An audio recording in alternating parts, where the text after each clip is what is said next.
Prezados amigos, colegas, meu nome é Rui Souza, sou graduado em História pela UEM e recentemente defendi a dissertação de mestrado sobre a Guerra do Contestado e a religiosidade dos camponeses daquele período. Contei com o financiamento parcial da CAPES, fui orientado pelos professores Reginaldo Dias e pelo José Henrique Rolo Gonçalves. A convite do professor Osaí, esse vídeo tem o objetivo de divulgar um pouco mais a Guerra do Contestado, sendo que nós estamos no centenário do conflito, que a guerra aconteceu entre 1912 e 1916, e falar um pouco sobre a religiosidade rústica, camponesa daquele período. Então, a título de introdução, é preciso dizer que o Contestado foi o maior conflito campesino da história do século XX no Brasil. Um conflito que deixou aproximadamente 10 mil mortos, de uma população de cerca de 100 mil pessoas no Planalto catarinense e paranaense. Uma guerra que envolveu cerca de metade dos efetivos do exército do período republicano, cerca de 7 mil homens lutaram contra os caboclos, apoiados por bandos de civis também que eram denominados vaquianos. Então isso só para ter uma ideia da dimensão desse conflito, que manchou com sangue o solo brasileiro durante a Primeira República, a República dos Coronéis, a República da Espada, um período bastante conturbado. Nesse período nós tivemos também Canudos, várias revoltas também urbanas.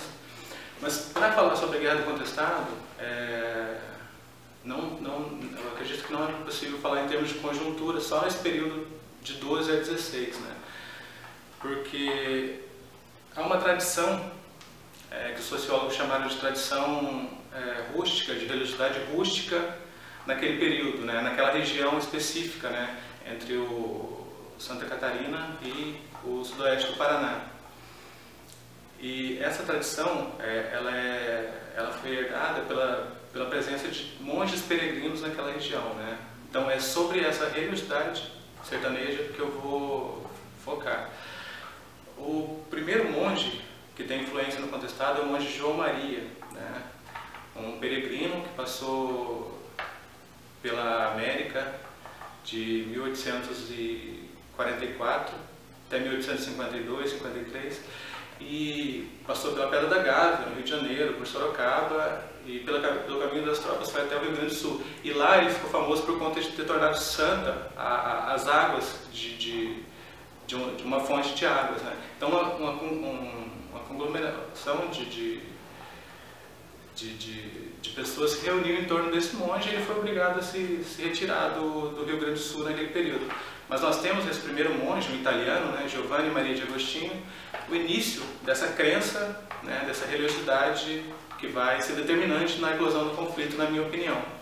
Esse monge ele desaparece, hoje nós sabemos que ele subiu toda a América Andina e foi morrer nos Estados Unidos, em 1869, mas deixou um legado de devotos de santidade.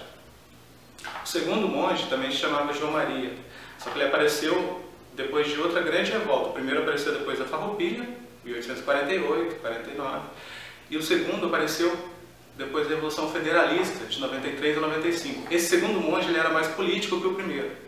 Enquanto o primeiro não permitia aglomeração ao seu redor, o segundo ele fazia abertas críticas à República recém-implantada em 1889. Segundo ele, a República era a lei do diabo e a monarquia a lei de Deus. Então isso vai se refletir no Contestado no declarado caráter monarquista do conflito. Esse monge era um profeta. O primeiro eu qualifico como santo, o segundo era profeta porque ele previu a vinda de gafanhotos de aço que comeriam toda a madeira e dragões que soltam fogo pelas ventas, trens. Essa profecia ela foi se realizando no começo do século XX, quando a Brasil Railway, uma empresa do sindicato Percival Farquhar, ela cortou a região contestada e ela deu uma concessão do governo de 15 km de cada lado da ferrovia para trazer imigrantes e para explorar com a madeira da sua subsidiária, a Lumber, que logo se tornou a maior madeireira da América do Sul. Então você vê que esse monge acertou nas profecias que ele fez, E a Primeira República ela representou quanto aos avanços sociais, uma certa decadência em relação ao período monárquico, porque a lei de terras e a legislação de terras, ela permitia o cultivo da terra aos poceiros, né? Com a legislação republicana, as terras passam a ser legisladas pelo Estado. Então o coronelismo, né, essa ação dessas empresas internacionais, ela acaba, de certa forma, desenraizando o camponês do seu local de moradia e cultivo da terra, né? Fora isso, a Primeira República também é bem conhecida pelo caráter positivista, né? A crença de que o desenvolvimento técnico e científico nos levaria automaticamente a superar as deficiências do sertão, né? Só para citar o Euclides da Cunha, né, no clássico Os Sertões, ele dizia que o interior separava da civilização por 3 séculos, né? Estava isolado do restante do litoral por 3 séculos, e uma visão bastante pejorativa do camponês, né? E principalmente da religião, né? Desse messianismo, e essa religião um pouco à margem da religião oficial dos grandes centros. Um outro exemplo também é o Monteiro Lobato, né? Se a gente pegar o Jaca Tatu, personagem clássico do Lobato, era uma visão bastante pejorativa quanto à figura do camponês durante a Primeira República, visto como atrasado, né? Como sintoma de uma degeneração racial, mistura racial, caboclo, né? Então por isso que a minha dissertação ela foi intitulada O Messias Caboclo, né? Primeiro porque o caráter messiânico da Guerra do Contestado é declaradamente o maior de toda a história do Brasil, né? Realmente a crença nesse terceiro monge, na ressurreição desse monge, pelos documentos a gente percebe que ela foi efetiva e é o que deu unidade para as pessoas se unirem e lutarem por suas terras e por um ideal comum. Nesse contexto de exploração é que surge o terceiro monge na região contestada, né? O segundo desaparece por volta de 1908 e logo em seguida o José Maria ele surge nessa região. E esse monge ele é bastante politizado também, né? É uma linguagem bíblica, uma linguagem contestadora, mas que fazia oposição ao período republicano também. Um exemplo disso é uma frase clássica, né? Quando ele dizia que quem tem mói, quem não tem mói também, e no fim todos ficam iguais. Quer dizer, são as raízes do que Paulo Pinheiro Machado chamou de comunismo caboclo. É uma ideologia bastante igualitária, né? E o messianismo tem essa característica de ser uma religião voltada para o todo, não para o indivíduo como no catolicismo, né? A salvação ela só acontece coletivamente. Aí que entra a visão que a gente tentou levar para esse trabalho, né? Que o messianismo ele é uma tradição cultural no Ocidente, né? Se nós lembrarmos lá desde o período português, né, as trovas de Bandarra, a expulsão dos judeus da Península Ibérica, as profecias de Antônio Vieira, né? Então, os portugueses, tal como os judeus, têm uma longa tradição dessa religiosidade que difere um pouco do catolicismo oficial. E isso chega ao Brasil, claro, com vários movimentos messiânicos, né? O Contestado é apenas o maior deles, mas tivemos vários outros. E o Messias Caboclo é, de fato, o monge José Maria, né? Ele liderou a organização desses fiéis em João Maria, na primeira batalha, em 1912, outubro de 1912. Ele morreu nessa primeira batalha, junto com o coronel, e a crença ela permaneceu um pouco dispersa, né? Mas um ano depois eles se reuniram pelas virgens que supostamente tinham visão com o monge que ele voltaria depois de um ano. Então, a organização da Irmandade Cabocla, né, ela está totalmente inserida na religiosidade. Era através da religiosidade que eles tinham um ideal comum, né? Não havia médicos, né? O monge curava, né? Não havia professores, ele ensinava. Então, é um papel pedagógico desses monges no Contestado. E a nossa tese ela difere um pouco das interpretações do Contestado. A primeira interpretação foram os historiadores de farda, né, militares que escreveram sobre o Contestado na Primeira República, né, tenentes que foram à luta, mas também fizeram trincheiras de palavras, né, para justificar a morte de quase 10 mil camponeses. E a visão desses militares, que é a primeira geração, de 16 até 1950, eu creio, ela é bastante euclidiana, né? Tem essa degeneração racial e que isso causa uma aberração religiosa. O messianismo é visto como fanatismo nessa primeira geração. A segunda geração, que reinventou o contestado, na minha opinião, ela é sociológica, né? Maurício Vinhas de Queiroz, Douglas Monteiro e Maria Isaura Pereira de Queiroz são clássicos, né, na sociologia brasileira. Eles cunharam conceitos que nos ajudam a romper com esse fanatismo. Os conceitos de... O Douglas utiliza desencantamento e reencantamento de mundo. A República representou o desencantamento e a crença no monge um reencantamento de mundo para esses rebeldes, né? E a análise do Douglas é brilhante porque ele vai nas raízes sociais da Primeira República, né? Por exemplo, o que ele chama de violência costumeira anterior à República, né?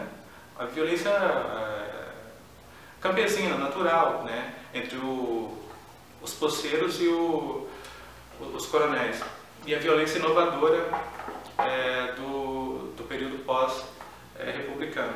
E a Maria Isaura Queiroz utiliza o conceito de anomia social. Mas o que difere desse conceito, a nossa interpretação, é que o messianismo ele é visto como uma tradição cultural no Ocidente, né? Weber chama o messianismo da religião dos povos párias, né? Dos oprimidos. Então, sempre quando nós temos um contexto de grande opressão social, há uma crença no retorno de um redentor, de um líder carismático, que uniria toda a população para vencer os infiéis. Essa tradição ela é secularizada, né, na crença do progresso, né, onde a utopia substitui a profecia na Idade Moderna. Então ela é um traço cultural enraizado na mentalidade ocidental, mesmo que inconscientemente para nós. Finalizando, nossa tese, nosso objetivo central foi tentar retirar esse véu de fanatismo que cobriu essa religião camponesa, né, o messianismo. Tentar ver isso como uma racionalidade bastante específica. E nós trabalhamos desde as profecias do Antigo Testamento, né, em que os judeus foram realmente um grupo étnico bastante perseguido durante a Antiguidade, mas o messianismo não é uma característica exclusiva dos judeus, né? Mas os persas tinham uma crença messiânica, os caldeus, só que os persas sobre Nabucodonosor e os caldeus, aliás, os persas sobre Ciro e os caldeus sobre Nabucodonosor dominavam o mundo.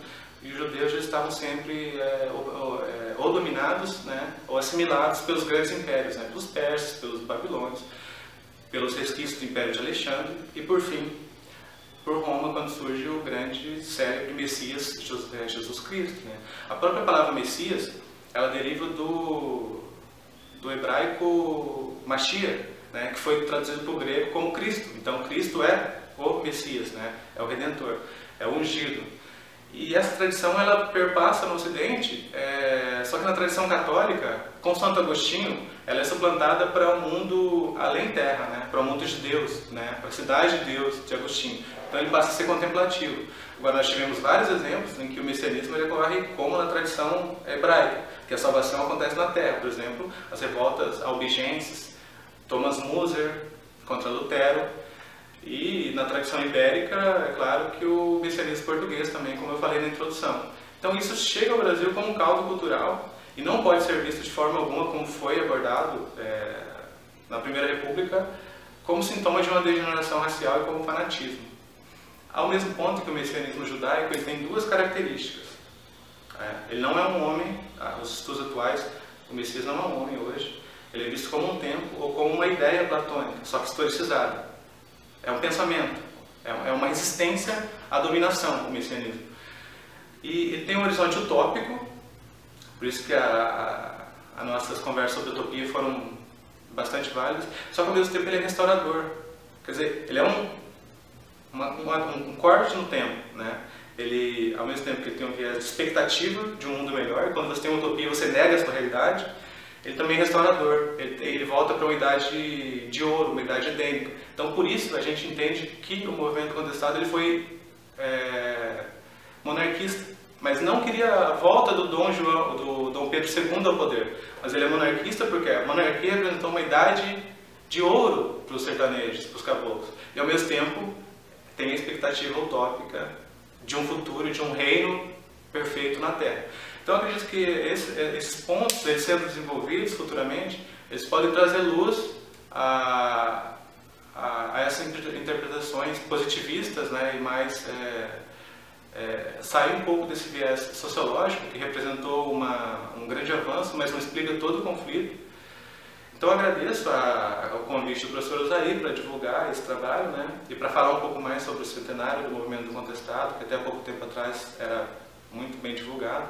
Agradeço ao professor Osair, aos doutores do contestado, Paulo Pedro Machado, Márcio Spig, Carlos Burke, Rogério Rosa, e ao programa de pós-graduação da UEM, pelo convite, e espero que tenha sido válido essa experiência. Obrigado.